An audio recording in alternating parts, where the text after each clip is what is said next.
200 metre लांबीची railway 75 kilometre प्रति तास व 250 मीटर लांबीची रेल्वे 33 किलोमीटर प्रति तास एकमेकींच्या विरुद्ध दिशेने धावत असल्यास त्या एकमेकींना किती वेळेत ओलांडतील.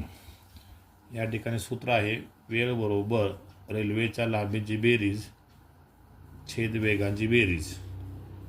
इथं पहिल्या रेल्वेची लांबी 200 आहे, 200 मीटर. दुसऱ्या रेल्वेची लांबी 250 मीटर.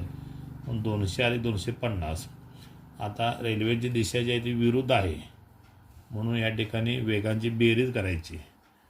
पहिल्या रेल्वेचा वेग 75, दुसऱ्या रेल्वेचा वेग 33, 75 अधिक 33. आणि इथं जो वेग आहे तो किलोमीटर प्रति तास आहे, त्याचं आपल्याला मीटर सेकंदमध्ये रूपांतर करण्यासाठी 5/18 गुणायचं आहे.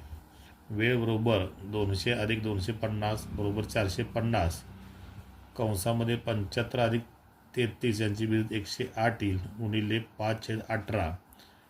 18ने 108ला भाग जातो. 18 × 18, 18 सम 108 म्हणजे येतं 450/6 गुणिले 5 30. इथं आपण हा 0 गेला आणि 45ला जर 3 भागले तर 3 × 1 = 3, 3 × 1 = 3 आणि 3 × 5 = 15.